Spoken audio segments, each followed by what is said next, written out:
Hi, welcome to Portage County Matters. This is Patty Dreier, Portage County Executive. Really glad to have you with us. My guest today is Mike Pagel. He's the chair of the town of Lanark. We're going to talk about towns, our Towns Association, and what we're doing for citizens through that format, that whole governmental unit that we call towns. 17 of them here in Portage County. Before we get to Mike, and he's been making me giggle in the background, so I'll already excuse myself for the rest of the show for what might happen in my conversation with Mike Pagel today. But anyway, what I'd like to do without a sense of humor, though, is to address the 2016 budget. I've presented the budget on the 6th of October, and on November 2nd, it'll be up for adoption after any other amendments of any kind are made from the county board floor or the community. And then we'll go ahead and move through the rest of the year and get 2016 underway with this budget. I wanted to highlight a few items related to it, and that is, first of all, that it was a challenge for us, but it is a budget that moves us forward nevertheless. The challenge comes because we only had 1% net new growth here in Portage County, which meant that in the time of increasing costs for our expenses, fixed expenses, as well as other expenses, that we ended up being able to only increase our budget, a $100 million budget, by $227,320. So that's a minuscule amount in the big picture. So it meant that you had to continue to shape and adjust priorities and see what you could do to make our way forward in presenting a balanced budget nevertheless. There's a couple of things that I wanted to highlight. One of them is that you can see a copy of the budget for Portage County that is, it comes in a couple of different formats. You can go to the finance page, co.portage.wi.us. You can go to our county website, to the finance department page, and you can pull up the chapters of that budget book. And we really worked hard to make it be that you're not looking at just spreadsheets. You can look at some narrative that complements the numeric looking pages, and you'll be able to then really truly better understand what is in the budget. There's also a budget and brief document that you can look at. You can find that there at that same finance department page on our county's website. And also on our home page, you can see the comments that I made and the PowerPoint presentation that I made in presenting the overview of this budget and some of the highlights of the budget. So those are a number of different ways that you can begin to gain access to this document so that you can have a chance in shaping it. Another thing that you can do is to go to our county annex building on Strongs Avenue and kitty corner from the courthouse, and you can go to the second floor and ask to look at the physical budget book if you aren't online and have access in that other more automated way. The other thing that you can do is also call my office at 346-1997. Area code 715, of course, and you'll have a chance to talk about what's in the budget. I can highlight items for you, or I can answer questions or get answers for you. This is only a start with what the county exec puts forward to the community. A couple things that I did want to highlight: the property insurance, for example, in our facilities budget jumped 75%. 75%. We also had jumps in electric. I understand even an update from the facilities director yesterday, we're expecting that to have jumped by $32,000 when I had only reported that it jumped by 20. And our sewer and water jumped $15,000. So those are some fixed expenses that have increased and again continue to squeeze us in finding our way through and making sure that we're providing the necessary services for the people of Portage County. In this budget, I have set aside $520,000 for county employees, and that is a way for the bulk of the 600 or so employees to be able to have a chance to move ahead when it comes to implementing the salary study that is underway in Portage County right now. Some employees may end up seeing increases and jumps to get them more aligned with our comparables, and others may see that not be the case for them and that they'll stay steady with where they are because they are lined up with comparables. We'll see how it all goes, but the study is underway. We expect by late this year or early in January, we'll have the finals on that salary study and be able then to implement it in a fair fashion to continue to make Portage County a great place to work and a place that is competitive to compete for our workers that need to be the engine that drive us forward in all of these regards of our mission, whether it's public safety, whether it's highway, whether it's social services, whether it's at our Aging and Disability Resource Center, whether it's in our county clerk's office, or whatever the case may be. There are lots of different jobs and opportunities, but they're often complex jobs, oftentimes jobs that are dangerous jobs and jobs with a great deal of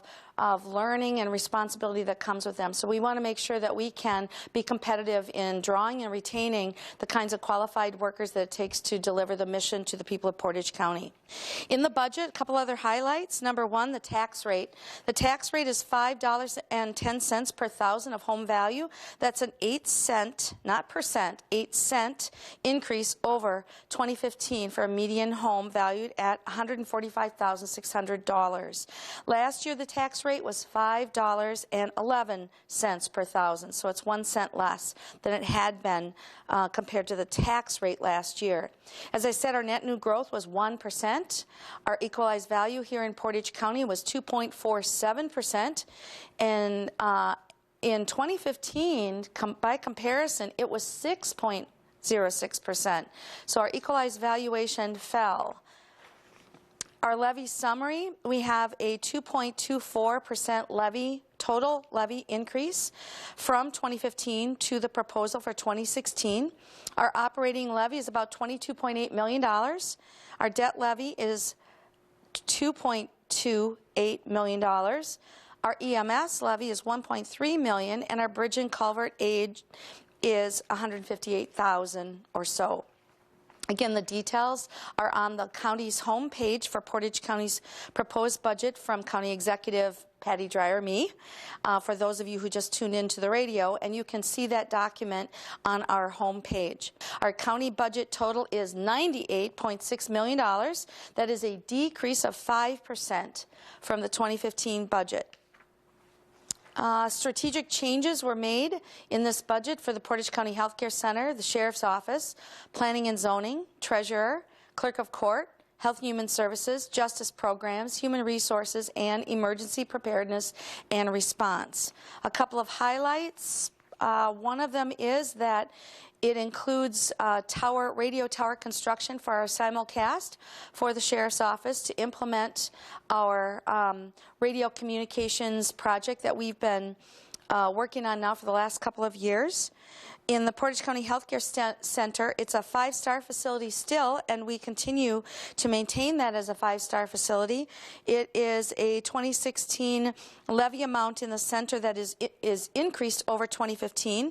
The levy amount is $659,768. Planning and zoning, we've made some changes to streamline the handling of reviews of development proposals from soil test to final building construction. We've eliminated the on-site waste specialist position when we were presented with our budget challenges this year, and we'll handle that waste, on-site waste aspect through fewer staff that happen to be our zoning staff that also have the same credentials. So the situation will be that we will handle by fewer staff to realize greater efficiency for both the property owner and the professionals that they hire in seeing their project, such as a new home construction or a commercial building construction, from start to finish. Treasurer's Department, I am transforming the Treasurer's Department bookkeeper position into a finance department position. This will be a position we are coining by the name of a treasury management position at this time, though that's not an official name of the position at this time. It's an opportunity here, we believe, to improve the checks and balances in that office and to improve the credentialing of the positions within that office so that we can improve some of the other aspects of oversight on our treasury. The Clerk of Court position will reorganize some positions to improve versatility in that department, allowing more employee flexibility to be at the cash window as well as in court. For our Health and Human Services, we'll be using some grants to stretch some levy resources for this upcoming 2016 budget here in Portage County. We will once again add positions to Health and Human Services, which is an indicator of the trouble that some families are really experiencing during this time. We have an 84.3% increase in child abuse and neglect referrals since 2010 when I came into this office. Of those referrals, 301 investigations have taken place. Compared to last year, it was 291 investigations since 2010. So we're continuing, unfortunately, the upward trend, but we believe that we're doing a really good job of staying atop of child abuse and neglect referrals by training people when to make those referrals and how to make them, and that we're really alert about protecting our children here in Portage County. So we're adding Child Protective Services supervisor and a social worker to meet those needs. In this budget anyway, should it be adopted. Justice programs, we're continuing to do the deferred prosecution program, which is handled out of the DA's office, but we'll be conducting offender assessments using 2 certified staff that we have currently in our justice programs office and unit. It's moved from the Portage House, where we had been conducting those assessments, and only 1 staff member was able to stay ahead of the game there. So I think by moving it over to the Justice Programs Director and her staff office, we'll be able to handle them even more quickly and completely, and that will also be an opportunity for our Justice Programs Director to continue the analysis of these offender programs as we head toward a drug court in our future. Human Resources, Munis, our financial and human resource system overhaul in Portage County. We've talked about it in many shows. This is a really big deal in Portage County, and we're continuing every day to advance on improving our ability to work with the new system. There's a lot of change management and change leadership to happen in relation to Munis, but our payroll system will go live in January, and it's a huge deal to do that. If you don't make it happen at the top of the year, you'll have to move it back by an entire quarter of the year. So this is something that we're really working hard on in Portage County government right now. FMLA will be contracted out. That's the Family Medical Leave Act aspect of our human resources work. There's a lot of paperwork and oversight to happen there. We're contracting it out so that we can dedicate our 4 personnel in the human resource office to really stay on top of all the other aspects of human resources that we need to be on top of. And again, I set aside $520,000 for our countywide salary study phase 1 implementation. We have emergency preparedness and response aspects of the 2016 budget I wanted to highlight. One of them is that there's a 1% increase in the EMS ambulance provider contracts that I integrated into this budget. We're in negotiations now for our ambulance provider contracts, so if that changes, then there will be some other ways that we can accommodate those changes.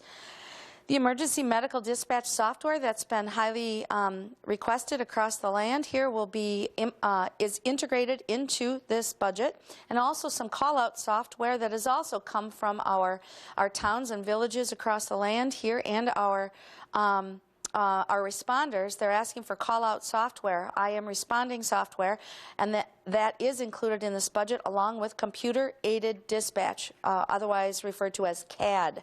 Another item that has come from across the land in our county and has been a request that's come up through the ranks. We budgeted another $75,000 in operating levy for capital improvements, bringing the total to $700,000 in this budget. Since I came into office, I tell this story every year with budget. We've been rebuilding this fund that had been depleted prior to my coming into office. What we want to really do by setting aside $700,000 on our way to a goal of $1 million for capital projects is to depend less on borrowing by having more of it built into our operating levy. We added another $75,000 to make it the $700,000 mark here in the 2016 budget. It's been hard to get there, and it's taken real effort especially when we continue to feel the squeeze with levy caps and rising fixed costs, and still trying to do our best to respond to community needs and retain the county services and programs that people have come to depend on for our quality of life here in Portage County, very frankly. The personnel recap on the budget, as I'm almost finished with my 2016 budget update here for Portage County, is that the 2016 budget is a net decrease of 5.17 FTEs of countywide employees, so it's full-time equivalents. So 5 less full-time equivalent county employees compared to the 2015 budget. This excludes LTEs, on-calls, contracted, and seasonals. It also, in our personnel recap, we made design changes to our health insurance. We also have we will continue to review our insurance options in 2016. One more time, we've got 5 less people on our county payroll in the 2016 proposal. And those, many of them have come through various kinds of means. They're not all coming because someone cut that position in the budget. Oftentimes it comes because we have completed grant work, or we've continued to find ways to streamline our operations. There's all different kinds of ways that this has come, but again, 5 less in 2016. When it all comes down to it, I think that we have, the department heads and I have put together a wonderful budget that advances Portage County during these times that we are challenged fiscally, and we will continue to be challenged going forward. So really, truly, again, this is about finding solutions, being creative, being innovative, working together, and figuring it out. And I believe that's truly what we did here in this budget. Again, if anybody wants more information about the budget, you can find it on the Portage County website.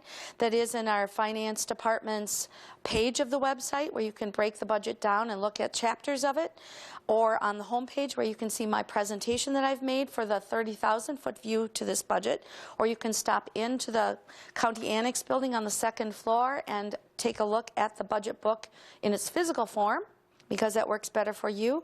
Or you can call my office, the county exec's office, at 346-1997. The area code is 715. Anyway, boy, that was budget in brief, really quick, and I am really excited now to turn our attention in Portage County Matters to Mike Pagel, my guest. Wow, welcome. Good to be here. Thanks for the invitation. Yeah, Mike is the chair of the town of Lanark. He is a person that I've known from my past when he was at the University in Career Services doing a superb job for UW-Stevens Point. And we had a chance to team up and do some student recruitment and retention efforts right there on campus, as well as some education efforts collaboratively for UW-Stevens Point. So, Mike, welcome to the show. Thank you.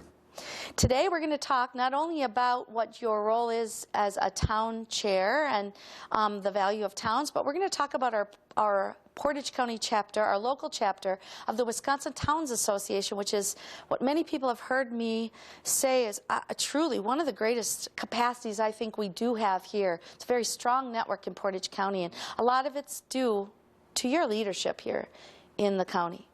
I think it's an interesting cast of characters that forms that group, and the energy of the combined group exceeds the sum of the individuals who walk in. They feed off each other, I think. That is true, in a really productive, positive way, I'm happy to say, because sometimes, you know, it can be the opposite. Oh, yeah. Not always pleasant things that we get to talk about. But we get good participation in terms of attendance, but we also get good participation in terms of questions and ideas that flow back and forth to help each other out. Absolutely. Well, there are 17 towns and 9 villages, and of course the one city in Portage County. And the 17 towns are all invited to be part of the Towns Association. Do we have every one of them as members? I think we're just a little shy, aren't we? Every town in Portage County is a paid member of the Wisconsin Towns Association. This local group is an opportunity for elected officials in those towns to meet and improve their ability to serve the public as elected officials. Attendance at the sessions that we hold will vary with the program, and we find that historically participation from some towns is stronger than it is from others. In a normal meeting, we'll get 35 to 50 people, particularly if we're up against, let's say, Monday Night Football and the Packers are playing. Just like last time. Yes. But we still had a good crowd. We really did. Let's talk about what really is a town. Okay. And how is that different from a township, if there is a difference? The term town refers to the government that occurs in that space. The term township refers to the grid system that surveyors used as they began to document just what was out there in those unexplored lands as they moved across this country. The township is traditionally 36 square miles, and in fact this morning I looked up the original survey of the town of Lanark. It was completed in 1851. The Commission of Lands actually has the handwritten notes from the surveys of every township in the state of Wisconsin, and they make maps available, and in fact I just requested one. So leave it to Mike Pagel. I would just like to tell our viewers who have just joined us or our listeners that I'm here with Mike Pagel, chair of the town of Lanark. We're going to talk about Portage County Towns Association, and I'll leave it to Mike Pagel to go ahead and do that kind of research, because that's the kind of man that you are. You really, I think that that's why I sense and I experience so much progress in this group. Here it is, when you take roll, maybe we've got 22 different folks that are all standing up, whether they were in villages or towns, that they are represented there. So we've got this representation of the people, and it's a hometown kind of meeting where we start with a meal and you rotate around. Why don't you talk a little bit about that, Sure. and then how things get on the agenda? The purpose of this group is to share information that makes us more effective in our service. It's primarily one of education. It is not a governing body. We don't actually have an action agenda, and as a result, it's not a public meeting because we don't set policy, we don't make those kinds of decisions. We simply come together to look at topics that are of interest or concern to all of us and make sure that we go home at the end of those meetings knowing a little more about what we're supposed to do than what we did. With limited exceptions, elected officials in towns serve in a part-time capacity, and it can be as little as a few hours a month. Most people have full-time jobs or other activities, and this is something that is part of their lives, doesn't dominate their lives. So it's not like you have an opportunity every day to be plugged into what's changing in your occupation. And so this organization serves as that connective medium to make sure that we're aware of our legal responsibilities. When you get elected to a town board, frequently you have no prior government service, and you may not be familiar with the rules that go with, let's say, open meetings laws or open records and the kinds of things you need to save, how to put together an agenda. If you are elected as a clerk, you take on a staggering level of responsibility and impact if you do it right, and even bigger impact if you do it wrong. So this organization serves to foster that kind of understanding and awareness so that people get what they deserve from their local governments, what they're paying for, and make sure that they're getting it in full measure. So I was elected chair of this group in 2001, I believe. Yep, May. And, yeah, I did mine. I remember it. Yeah, and my job is to make sure that as the meetings approach, we have an agenda assembled, one that would provide sufficient interest for people to want to attend. We tend to work pretty closely with the county. Towns make better use of county services and resources than cities and villages do because they often have their own sets of services. So when one steps into local office, it's important to understand exactly what these different units of county government do and where on the local level the connections are going to occur. Again, you're not going to step into public office knowing what social services does or what planning and zoning does or necessarily what the sheriff's department does or what the clerk of courts does or aging and disability services. So there's an obvious benefit to networking, and John Charwas, the former sheriff, used to point out that he was able to put out a lot of fires just by being at these meetings and asking questions and listening to people's concerns. When you know people well enough to call them on a first-name basis, things tend to get done.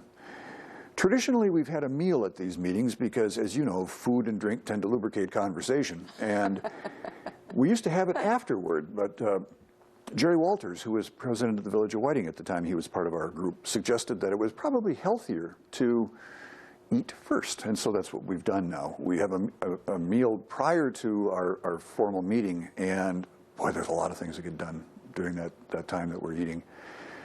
Each town that hosts, and we take turns doing that, is responsible for providing the meal. And the town's group collects money from each participating town, typically about $100 a year, and then we use that to reimburse our host townships for the cost of providing the meal. It's sort of a picnic kind of potluck thing.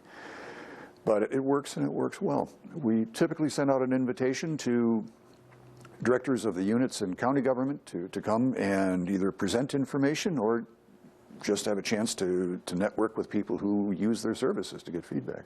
You know, I totally agree with what you said about just being present. You can have the chance, number one, you get to know who all of the leaders are in our county.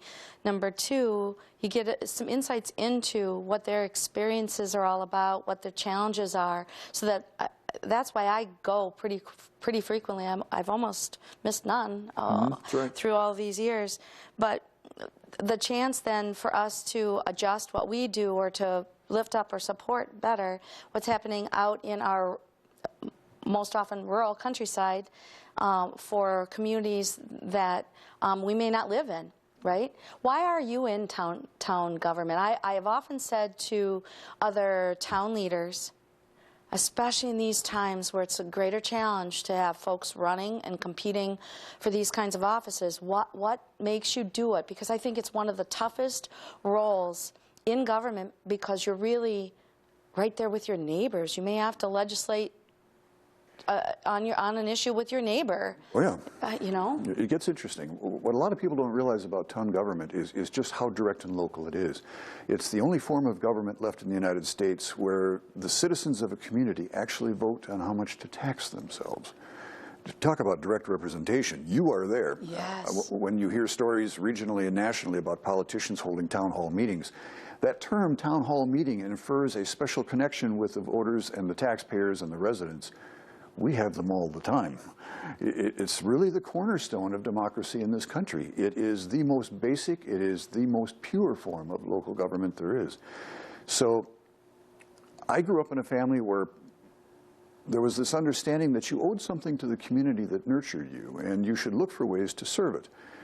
So when I saw an article in the local paper about a committee being formed to establish a plan commission for the town I was living in, I called the clerk and said I would be willing to serve, and I'd put my name on the list of people being considered. And the next thing I knew, I was being asked to run for the town board. And I had no idea what I was getting into. I said yes, found out I was running unopposed, and that was 1997, and here I am now. So I have found to be a highly rewarding experience because you're serving in a nonpartisan capacity. And your primary service population is your neighbors. It's that people who form that 36 square miles that just has a line, invisible line on a map, but it's still a community, and people identify with it. As I was mentioning to you at one point, when people drive across the landscape, they may have noticed that the color of the street signs will change, and that tells you just crossed into a neighboring town. And I learned early in my service that those color changes were deliberate to help people recognize the communities that they were in. And indeed, it's easy to think here in Portage County, I know we have about a minute left or so, it's easy to think here in Portage County that we're all just one, like it's uniform, that everything's the same from border to border for our 823 square miles. Well, that is absolutely not the case. If you really get to know all of our 27 municipalities, including our 17 towns and 9 villages, what you find out is that there are unique pockets, unique perspectives, unique peoples, and unique challenges and issues and opportunities. And you help bring that about, Mike Pagel, through your leadership of the Towns Association, and bringing people together and letting them get to know each other and work collaboratively across their borders, right, so that we can advance our whole county. And I think that's a great credit to all of us, and certainly to you, that we're continuing to move our community forward through these monthly or bi-monthly events. One way or the other, we're all in it together, and those borders are invisible. And if we can find ways to collaborate to better serve taxpayers, why not do it? Excellent. Mike, thank you for joining us here today. That's Portage County Matters for this month. Next month, Salvation Army will be joining us. We'll talk about poverty and charity for the Christmas time of year. Thank you, everybody.